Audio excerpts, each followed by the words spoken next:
Inicio la grabación y vamos a ver las formas equivalentes a la programación lineal. Voy a ocultar porque no necesito aparecer en la pantalla, sino más bien explicarles concretamente de lo que se trata. ¿Sí? Miren, aquí vamos a estudiar 5 reglas que me parece que ya las hemos adelantado en una clase anterior, pero vale la pena expresarlas nuevamente porque hablar de un mínimo es equivalente, estas 3 raíces que ven ahí, las 3 una encima de la otra, es equivalente, dice, a maximizar menos z. Entonces, si el problema se plantea como máximo, y esta es la función objetivo de un programa lineal, ¿verdad? Si se plantea como máximo de z igual a 4 por x sub 1 más 6 por x sub 2, en términos de máximo, ¿verdad? Entonces, ¿cómo se podría plantear en términos de mínimo? En términos de mínimo se va a plantear de la siguiente manera. Mínimo de z igual a menos 4 por x sub 1 menos 6 por x sub 2 en este planteamiento, aquí. Si este problema es de máximo o mínimo, simplemente hay que multiplicar por menos 1. Veamos otro ejemplo. Si el problema se presenta como mínimo de z, continuamos en la función objetivo. En la función objetivo, dice un problema planteado como mínimo de z igual a menos 3x sub 1 más 4x sub 2 menos 3x sub 3 es equivalente a expresar como un problema de máximo, pero ahora multiplico estos términos por menos 1, es decir, va a ser 3x sub 1 menos 4 por x sub 2 más 3 por x sub 3. Entonces, acabamos de comprender la primera regla. ¿Por qué es importante poder aprender esta primera regla? Porque muchas veces es más fácil resolver en términos de máximo o en términos de mínimo. Entonces, la función objetivo, simplemente multiplicando por menos 1, como dice acá, por menos 1 los términos de la función, de la función objetivo, entonces se puede convertir la optimización de máximo a mínimo o de mínimo a máximo, como es el caso de estos dos ejemplos planteados acá. Pasamos a estudiar la regla número 2.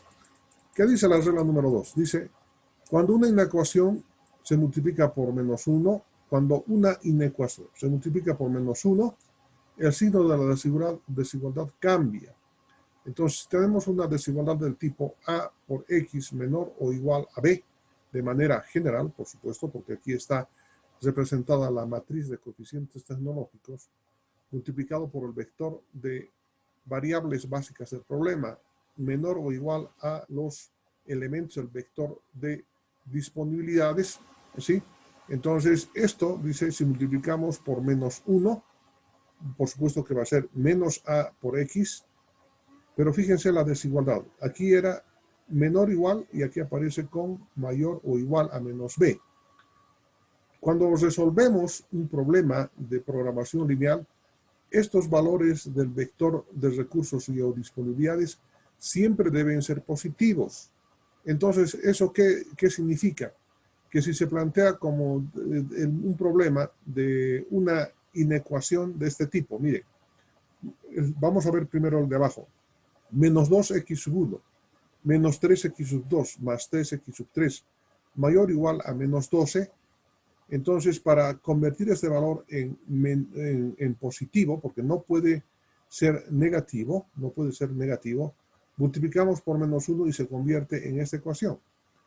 2x sub 1 más 3x sub 2 menos 3x sub 3 menor o igual a 12. ¿Qué ha cambiado? Simplemente ha cambiado la desigualdad, pero ya se ha convertido este valor en positivo y se puede ya resolver un problema de programación lineal. Este es un elemento que deben tener en cuenta de aquí en adelante. Nunca los elementos del vector de recursos y o disponibilidades se van a convertir en negativos o no se pueden trabajar con valores negativos. Y si apareciera un valor negativo es porque han cometido un error.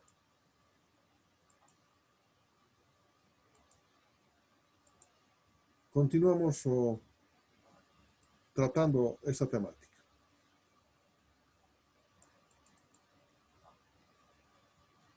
Vamos a estudiar ahora la regla número 3. Dice que una ecuación de este tipo, 4x1 más 3x sub 2 igual a 12, puede ser expresado como la combinación, ¿no? Como la combinación de dos desigualdades diferentes, tales como 4x sub 1 más 3x sub 2, que va a ser menor o igual a 12, y 4x sub 1 más 3x sub 2 mayor o igual a 12. Fíjense las desigualdades, diferentes, ¿no? Diferentes. ¿Y por qué razón? Vamos a ver en el gráfico qué es lo que pasa. Vamos a ver qué es lo que pasa en el gráfico. Esta misma ecuación la vamos a representar en este gráfico. Estas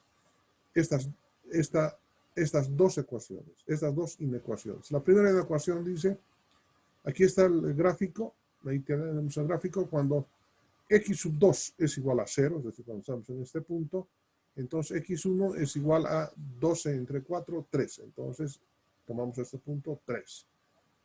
Cuando x sub 1, es decir, en el eje de las abscisas, x sub 1 es igual a 0, entonces x sub 2 es igual a 4 entre 3, 12 entre 3, 4, y tenemos este punto. Unimos esos dos puntos, y como la desigualdad es del tipo menor o igual, entonces esto va hacia abajo, ¿no?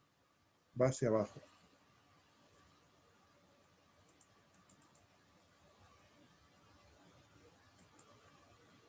Y si planteamos esta otra inecuación que es mayor o igual, esta de acá, que ven ustedes en su pantalla, mayor o igual, entonces exactamente tenemos los mismos puntos, pero ustedes se habrán dado cuenta que las flechitas recorren hacia arriba.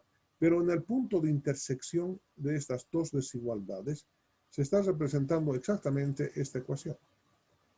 ¿Para qué sirve esto? Porque muchas veces una ecuación podemos desdoblar en dos inecuaciones de este tipo, o dos inecuaciones con desigualdades diferentes podemos representar simplemente como si fuera una ecuación. Entonces, en este sentido, es de que de esa manera, esta es la tercera regla de la programación lineal. Veamos ahora la cuarta regla de la programación lineal. Ya la conocemos, pero ahora la vamos a expresar de una manera más concreta. Se trata del vector de variables de holgura. Estamos ahora representando las restricciones de un programa lineal. Entonces, ustedes se fijan acá, 4x sub 1 más 3x sub 2 más x sub 3 menor o igual a 12 en la primera restricción. La siguiente, 2x sub 1 más x sub 2 más 2x sub 3 menor o igual a 8. X sub 1 más 2x sub 2 menos x sub 3 por x sub 3 menor o igual a 6. Bien, obtenidas estas, o planteadas más bien, estas restricciones, para realizar el proceso, ¿sí?, de cálculo en el simplex, necesito transformar estas inecuaciones en ecuaciones.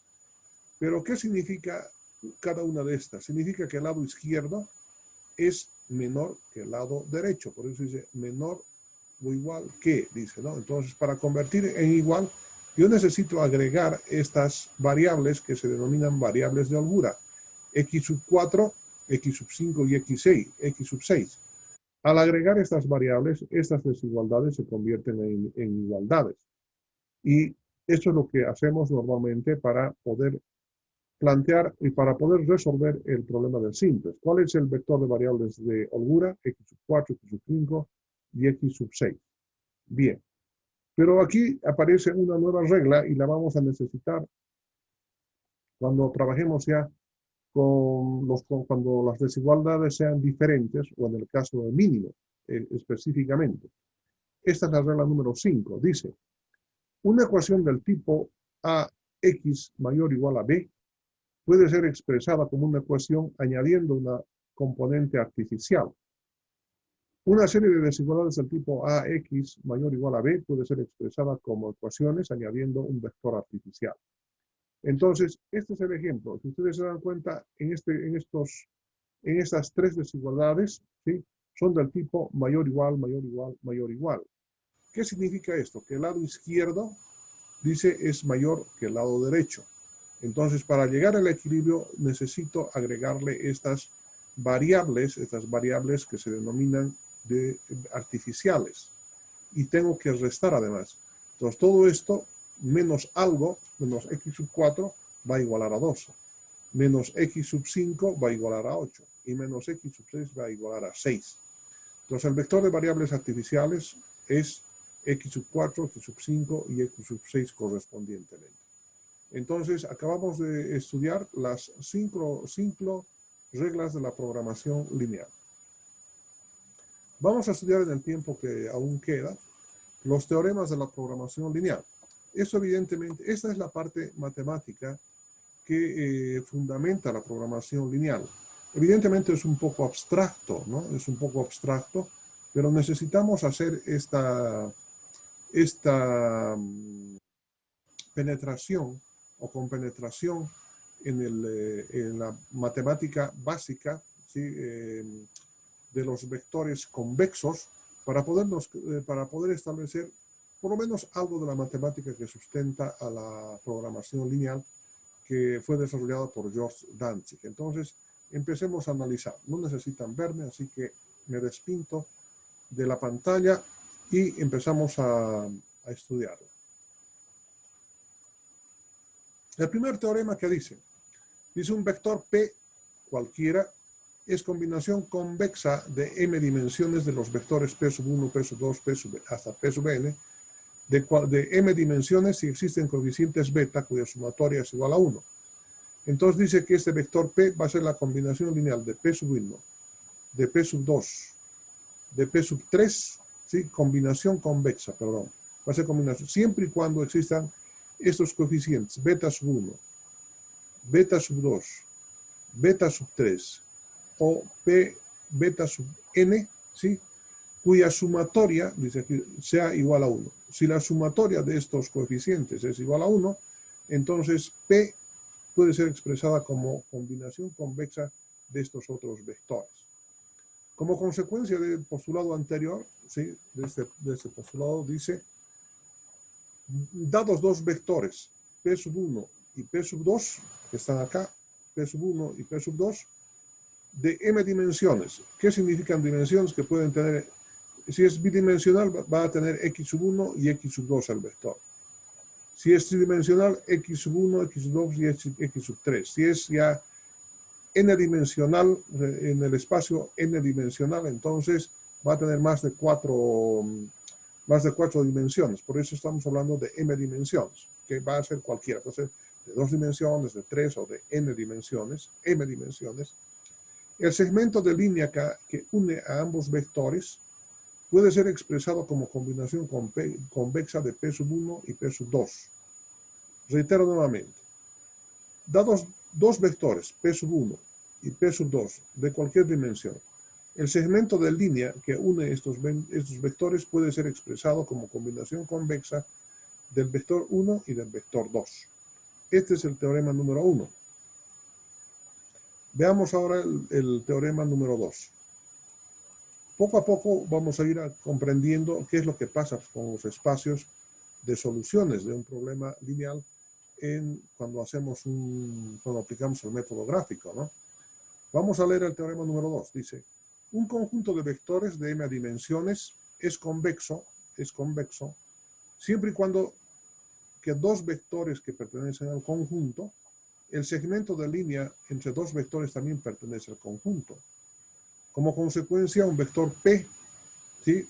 Es un punto extremo si no es posible expresarlo como una combinación convexa de otros dos vectores del conjunto. Es decir, un punto extremo descansa en el segmento de línea entre cualquier otro par de vectores del conjunto. Este es un vector cualquiera.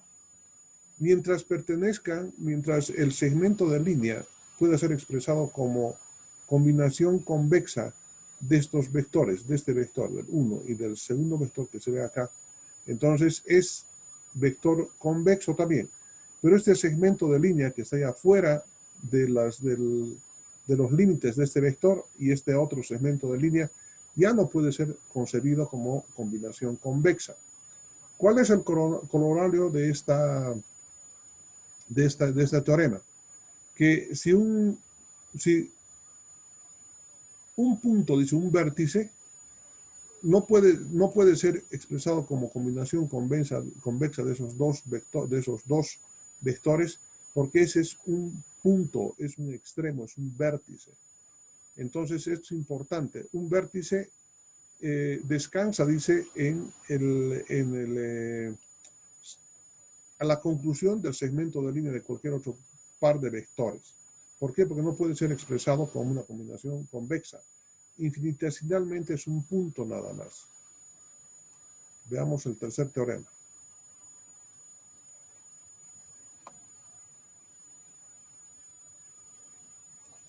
Y poco a poco nos vamos acercando ya a lo que empezamos a conocer, o lo que ya conocemos. Dice así: el conjunto de todas las soluciones factibles de un problema de programación lineal es un conjunto convexo. Todos los puntos dentro del conjunto convexo son soluciones factibles de un programa lineal, lo que les había indicado.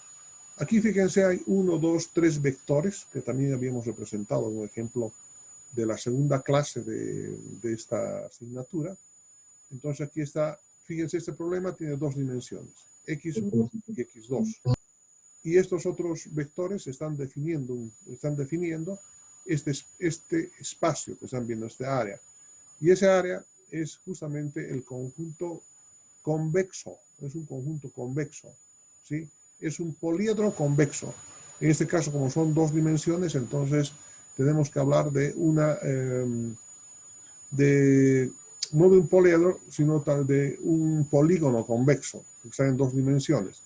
Pero todos los puntos, los infinitos puntos que se encuentran dentro del límite del eje de coordenadas cartesianas y los límites que corresponden a estos vectores que estamos representando acá, todo este conjunto pertenece al espacio, dice, al espacio de soluciones factibles de un programa lineal, al espacio de soluciones.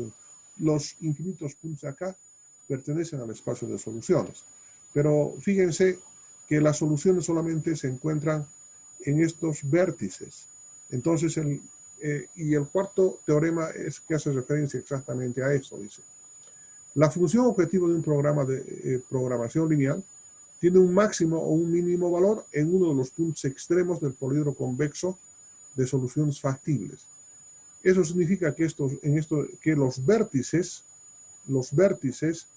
del poliedro convexo, en este caso, como son dos dimensiones del polígono convexo, corresponden a las soluciones del programa lineal, los vértices. Y eso es lo que dice acá. Los vértices de un poliedro convexo correspondiente a un programa de programación lineal constituyen el conjunto de soluciones que optimizan. Pero ahora, ¿cuál es el punto que optimiza? Es el punto más extremo con respecto al origen de las coordenadas cartesianas. Y eso también habíamos visto. ¿Cuál de los dos puntos se encontrará más alejado del eje de coordenadas? Ese es el punto que optimiza un programa lineal. Entonces, dicho esto, ahora vamos a pasar a resolver problemas. Solamente vamos a resolver ahora en la tarde de hoy problemas, porque necesitamos un poco más de práctica, ¿sí? Y vamos a ver este primer problema. Dice así. Todos, por favor, van a prestar atención. La Florida Oranges Incorporated tiene que determinar la cantidad óptima de furgones para recoger, empacar y transportar sus naranjas súper y comunes cada semana. La mano de obra disponible para la recogida y empaque es de 4.000 horas semanales. Para recoger, empacar y dejar un furgón cargado con naranjas súper se necesitan 30 horas y para naranjas comunes se necesitan 15 horas. La Florida Oranges Incorporated tiene una cantidad máxima de dinero en caja de 60.000 unidades monetarias. El costo de alquiler por cada proceso de carga del furgón y transporte es de 280 y 300 unidades monetarias para naranjas comunes y súper respectivamente. La utilidad por furgón es de 2.000 unidades monetarias para naranjas comunes y 2.000 unidades monetarias para naranjas súper. La Florida Oranges Incorporated desea determinar la combinación óptima de furgones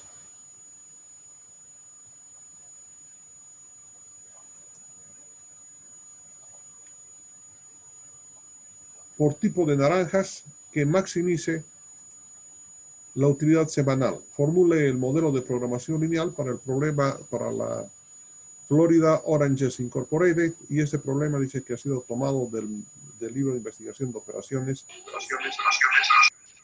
de Moscovitz y Wright. Pues nuevamente volvemos a plantear. Lo que nos está pidiendo determinar, dice, la combinación óptima de furgones por tipo de naranjas que maximice la utilidad semanal. En primer lugar, dice que maximicen, por lo tanto, es un problema de máximo, ¿verdad? Bien. Luego, ¿qué más nos están pidiendo? Que son los furgones, dice, ¿no? Entonces van a tener que ser furgones de naranjas comunes y furgones de naranjas super. Luego dice que, vamos a volver a leer el problema, caramba, un poco tarde llegan los amigos y un poco nos perjudican, ¿no? La Florida Oranges Incorporated tiene que determinar la cantidad óptima de furgones para recoger, empacar y transportar naranjas super y comunes cada semana.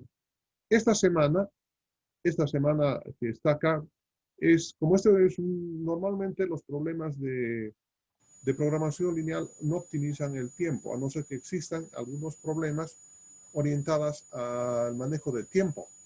Normalmente no, entonces el tiempo para nosotros va a ser un parámetro. Y en este caso, la semana es el parámetro. ¿Qué es parámetro? Simplemente una forma de poder medir el tiempo, ¿cierto? No es una variable, es simplemente un parámetro.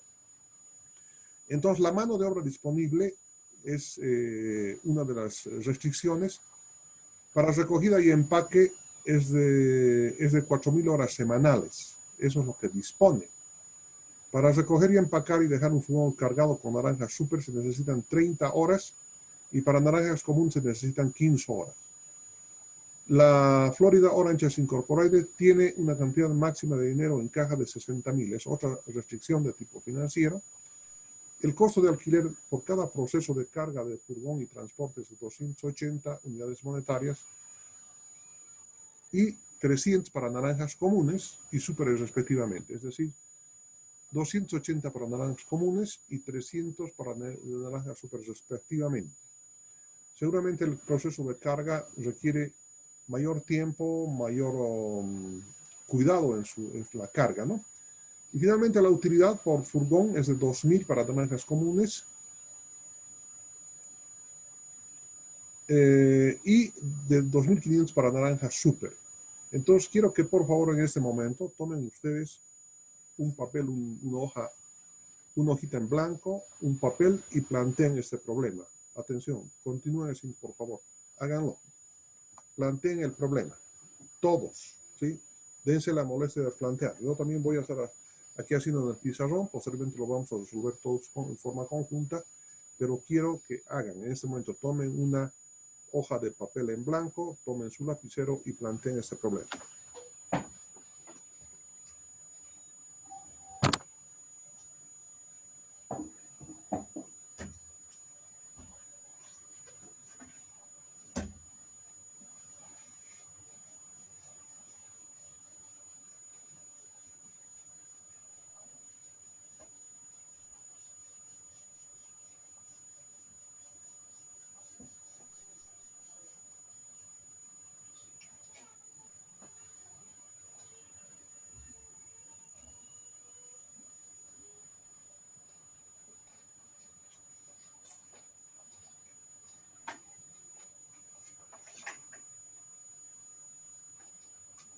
Yo me imagino que ya muchos de ustedes ya están planteando. Si tienen planteado, inmediatamente me informan. Tenemos todavía 8 minutos por delante para completar este primero. ¿Será posible que lo puedan tomar una fotografía, una copia de este problema, por favor? Para que así tengamos algo en que basarnos.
Bueno, lo que vamos a tener que hacer es, me van a tener que dictar el problema. Yo me imagino que ustedes ya han hecho una copia de este problemita en sus, pueden hacer un print screen y luego con Paint lo graban, ¿verdad? Entonces, y luego procedemos, porque ahora me voy a mostrar en la pantalla total, voy a dejar de compartir esto para aparecer en la pantalla total.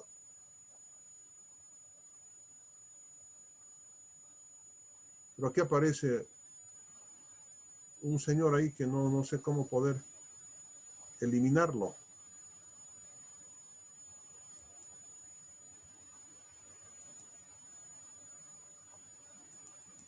Ahora estoy ahí en la pantalla. Muy bien. Y me van a ayudar, por favor. Aquí estamos. Y para que me puedan escuchar, voy a colocar un micrófono más para que tenga un poco más de volumen. Ahora sí me deben estar escuchando perfectamente. Estoy planteando el problema. Sí, estoy planteando el problema. Y fíjense, tenemos naranjas súper y naranjas comunes. Y tenemos restricciones que son de mano de obra y además tenemos restricciones financieras. Entonces, este problema lo estoy sacando del texto, así que voy a seguir nomás con ese texto. Aquí este es el número 6. Dice, la Florida Oranges, dice, tiene que determinar la cantidad óptima de furgones para recoger, empacar y transportar sus naranjas súper y comunes cada semana. La mano de obra disponible para la recogida y empaque es de 4.000 horas por semana. Entonces, mano de obra tiene una disponibilidad de 4.000 horas por semana. Luego dice,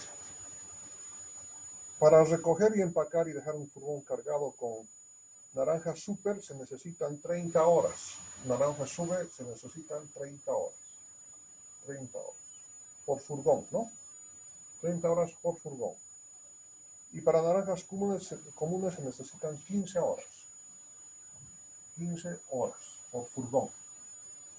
Luego dice, la FOI tiene una cantidad máxima de dinero en caja de 60.000 unidades monetarias. Tiene 60.000 unidades monetarias. En caja no tiene nada más. El costo de alquiler por cada proceso de carga del furgón y transporte es de 280 y 300 para naranjas comunes y súper. 280 unidades por furgón para naranjas comunes y 300 para naranjas súper. 300 unidades monetarias. Luego dice, la utilidad, aquí fíjense, esto nos va a reportar una utilidad dice, de 2.000 unidades monetarias por naranjas comunes y de 2.500 unidades por furgón de naranjas súper. Entonces tenemos la información necesaria y ahora vamos a plantear la solución. Como es de utilidad, entonces este problema tiene que plantearse como en términos de máximo, de una función z que va a ser igual a 2.500 unidades monetarias por furgón de naranjas súper, por x sub 1, que va a tener como apellido furgones de naranjas súper, más 2.000 unidades monetarias por furgón de naranjas comunes por x sub 2, que son que es lo que queremos determinar, de furgones de naranjas comunes. Los furgones de naranjas súper, entonces, corresponde a x sub 1 y furgones de naranjas comunes corresponden a x sub 2. Estas son las dos variables. Y esto va a estar sujeto a las siguientes restricciones. La primera restricción va a ser igual a 30 horas, dice, se necesita para llenar un furgón de naranja súper. Y tengo que multiplicar por x sub 1, cuyo apellido es furgón de naranjas súper, más 15 horas que se necesitan para cargar un furgón de naranja común por X sub 2, cuyo apellido es furgón de naranja común. Y esto tiene que ser menor o igual porque es un problema de máximo. Menor o igual a 4.000 horas. 4.000 horas. En este caso, la semana simplemente se constituye en un parámetro de cálculo nada más. Y la segunda restricción va a ser igual a 300 unidades monetarias se requieren para cargar un furgón de naranjas super por X sub 1, cuyo apellido es furgón de Inge, naranja. disculpe, ya se va a cortar. Sí, cuando se corte vamos a continuar. Gracias por la información. Más 280 unidades monetarias, 280 unidades monetarias por furgón de naranja común por X sub 2, furgón de naranja común menor o igual a 60.000 unidades monetarias. Y donde X